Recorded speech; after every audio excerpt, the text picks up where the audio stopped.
Guys, इस दुनिया में जितने भी बच्चे होते हैं वो कितने प्यारे होते हैं ना, एकदम मासूम से, एकदम क्यूट से।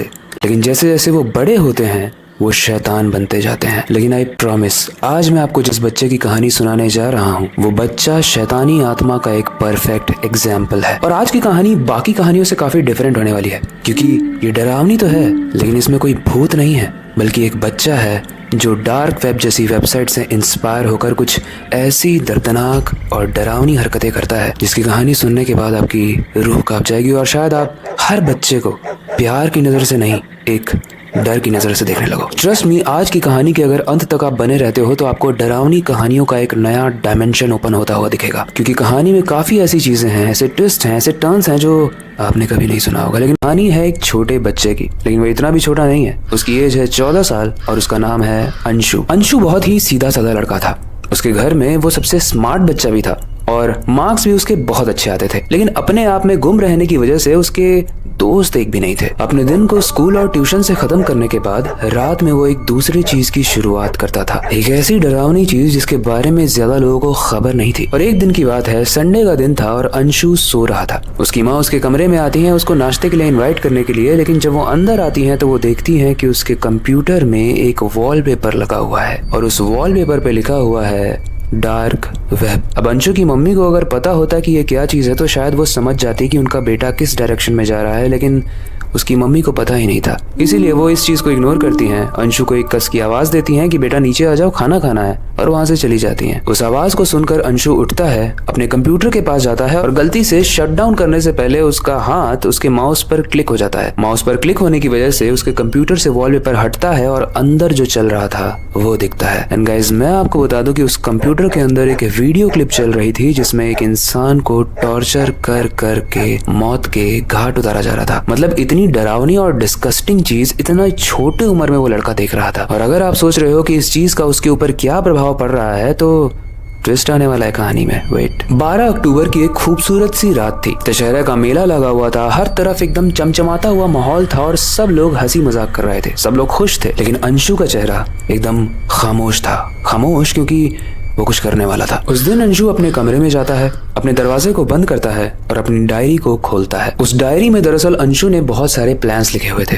प्लान्स कि किसी को टॉर्चर कैसे किया जाता है, किसी को मारा कैसे जाता है। लेकिन अंशु ये किसके साथ करने वाला था, आपको ये समय के साथ समझ में आ ही जाएगा। थोड़ी देर बाद वो नीचे जाता है और अपनी मम्मी को बोलता है कि माँ, मुझे भूख लगी है, क्या आप मैगी बना दोगे। उसकी माँ किचन की तरफ बढ़ती है क्योंकि उसके बच्चे को भूख लगी है और वो मैगी बनाने लगती है। लेकिन तभी अंशु अपने हाथ में एक आयरन का नुकीला सा रॉड लेकर आता है और उसे अपनी माँ के सर में घुसा देता है। वो बेचारी माँ जो अपने बेटे के भूख लगने पर उसके लिए मैगी बना रही थी, उसको पता भी नहीं चलता है कि उसका बेटा कुछ ऐसा डरावना प्लान कर रहा था। और अंशु जब ये रॉड उनके सर में घुसाता है तो खून के छींटे अंशु के पूरे मुंह पर आ जाते हैं, लेकिन अंशु स्माइल कर रहा होता है। उसके बाद भी उसकी माँ बेहोशी की हालत में अंशु से हेल्प मांग रही थी कि बेटा मुझे मत मारो, लेकिन उसके बाद भी अंशु स्माइल करते हुए 2 बार और सर पर मारता है। लेकिन उनकी हेल्प ना हो पाने की वजह से धीरे धीरे वो अपना दम तोड़ देती हैं। अंशु के माँ की चिल्लाने वाली आवाज सुनकर पड़ोसन उसके पास आती है और दरवाजा खटखटाती है। जब अंशु अपने मुंह को साफ करके दरवाजे को खोलता है तो वो आंटी कहती है कि बेटा घर में सब ठीक तो है ना। अंशु बहुत प्यारे तरीके से एक्टिंग करते हुए बोलता है, हाँ आंटी सब कुछ ठीक है,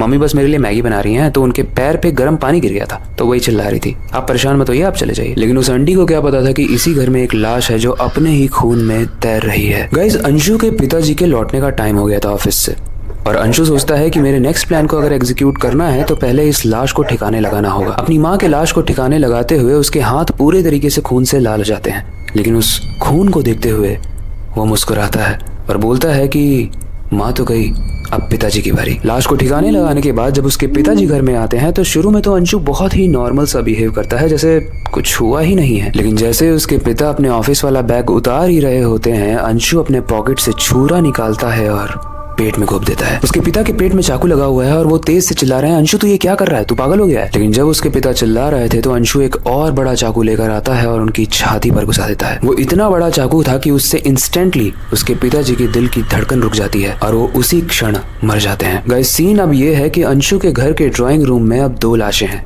एक उसके माँ की और एक उसके पिताजी की, जिसको अनफॉर्चुनेटली किसी और ने नहीं बल्कि उनके ही अपने बेटे ने मारा है। गाइस, अब कहानी में थोड़ा सा अनकंफर्टेबल वाला ट्विस्ट आने वाला है।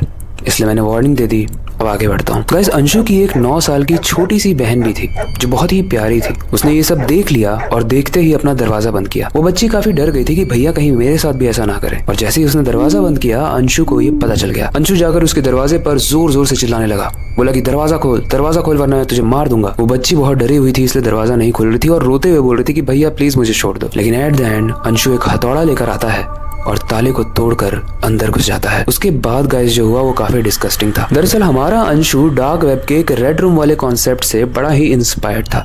अगर आपको नहीं पता है तो मैं आपको बता दूं कि रेड रूम एक ऐसी जगह होती है डार्क वेब पर जहां पर लाइव टॉर्चर होता है, और वहां पर जो ऑडियंस होती है, जिस तरीके से आप इस वीडियो को देख रहे हो, वहां पर लाइव वीडियो चल रही होती है और लाइव वीडियो में एक इंसान को बैठाकर उसका टॉर्चर किया जाता है और ऑडियंस जिस तरीके से टॉर्चर चाहती है कि सामने वाला करे उसके साथ, वो एग्जैक्ट चीज परफॉर्म की जाती है। एंड गाइस, वो अपनी छोटी बहन के साथ इसी रेड रूम को लॉन्च करता है। वो अपनी बहन के मुंह पर टेप लगाता है, उसको एक चेयर से बांध देता है और सामने कैमरा रखता है। कैमरे को ऑन करके वो अपने कंप्यूटर से अटैच करता है और लाइव चला जाता है डार्क वेब के ऊपर। एंड गाइस, अंशु अपनी जिंदगी में पहली बार रेड रूम में खुद लाइव जा रहा था। एंड उसके बाद जो उसे कमेंट आना शुरू हुए, वो देखने के बाद अंशु की भी रूह कांप गई, जो शायद मैं आपको बता भी नहीं सकता क्योंकि आप बहुत अनकंफर्टेबल फील करोगे। कुछ लोग बोल रहे थे कि लड़की को बिना बेहोश किए उसके नाखूनों को उखाड़।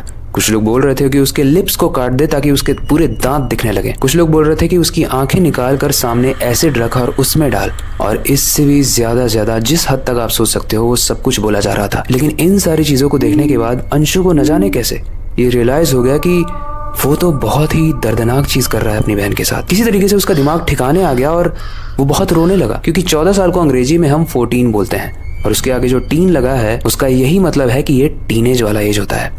टीनेज वाली वो एज होती है जिसमें समझ में नहीं आता, हम जो भी सीखते हैं हमें लगता है कि सब कुछ सही ही है, और अंशु को भी अभी तक यही लग रहा था। लेकिन फाइनली उसे रियलाइज हो जाता है कि उसके हाथ में बहुत सारा खून लगा है, उसने अपने पेरेंट्स का भी खून कर दिया है और वो अपनी छोटी सी बहन को भी जस्ट अभी टॉर्चर करके मारने ही वाला था। जैसे ही उसे ये रियलाइज होता है वो अपनी बहन के मुंह से पट्टी हटाता है, रेड रूम को बंद करता है और बाहर जो आंटी आई थी उनके सामने जाकर पूरी कहानी बताता है। वो आंटी पुलिस को कॉल करती है, पुलिस आती है, सारी इन्फॉर्मेशन लेती है और फिर अंशु से पूछताछ की जाती है। अंशु बताता है कि इसकी शुरुआत हुई थी 1 साल पहले, जब मैं अपने स्कूल प्रोजेक्ट के लिए इंटरनेट पे सर्फिंग कर रहा था ब्राउजर पे। तभी मेरे ब्राउजर पर एक पॉपअप क्रिएट हुआ, एक पॉपअप जो मुझे बहुत इंटरेस्टिंग लगा। उस पर जब मैंने क्लिक किया तो उसमें बताया गया किस तरीके से आप VPN इंस्टॉल कर सकते हो और डार्क वेब पे लॉगिन कर सकते हो। शुरू में तो मैंने बस क्यूरियोसिटी के लिए लॉगिन किया, लेकिन उसके बाद जब मैं उस वेबसाइट को बार बार विजिट करने लगा तो मेरे दिमाग पर उसका गहरा इफेक्ट पड़ गया, जिसकी वजह से मुझे नहीं पता मैंने क्यों बट अपने ही पेरेंट्स को मार दिया। गाइस, ये कहानी एक रियल स्टोरी थी, लेकिन इसमें नाम और बाकी चीजें डिस्क्लोज करना मुझे सही नहीं लगता है। लेकिन आप एक चीज समझो कि ये जो डार्क वेब जैसी डरावनी और डेंजरस साइट्स होती हैं, वहां पर हम जैसे आम लोगों का जानना सही नहीं है, क्योंकि वहां पर ड्रग्स, मर्डर, हिटमैन और ऐसी ही बहुत सारी डरावनी चीजों की ट्रैफिकिंग भी होती है। बहुत सारी सर्विसेज अवेलेबल हैं, लेकिन ये सारी चीजें कितनी खतरनाक हो सकती हैं और आपके दिमाग को किस तरीके से ब्रेन वॉश कर सकती हैं, वो हमने इस कहानी में जाना। इसीलिए इस कहानी को अपने सारे ही फैमिली मेंबर्स, अपने सारे ही दोस्तों को जरूर दिखाना कि वो गलती से भी जिंदगी में कभी भी डार्क वेब को विजिट ना करें। आज की कहानी थोड़ी सी डिस्कस्टिंग थी, लेकिन आप लोगों को शेयर करना भी जरूरी था। आज की कहानी हॉरर थी, इंटरेस्टिंग थी, लेकिन आई होप इन्फॉर्मेटिव भी थी। अगर आपको ये डार्क वेब वाली स्टोरीज अच्छी लगती हैं तो हमें कमेंट सेक्शन में डार्क वेब जरूर लिखना। इससे हमें पता चलेगा कि हम ऐसी स्टोरीज और ला सकते हैं और आप उसे देखोगे। बाकी आपकी जो भी ओपिनियन है आप हमें कमेंट सेक्शन में बताना। और क्या आपने कभी डार्क वेब विजिट किया है? हम वो जानने में बहुत इंटरेस्टेड हैं। सजेस्ट तो नहीं करेंगे, बट अगर कभी किया है तो आपका एक्सपीरियंस कैसा रहा है वो हमें जरूर बताना। एंड दोबारा विजिट मत करना। बाकी वक्त आ चुका है हमेशा की तरह इस स्टोरी को एंड करने का, और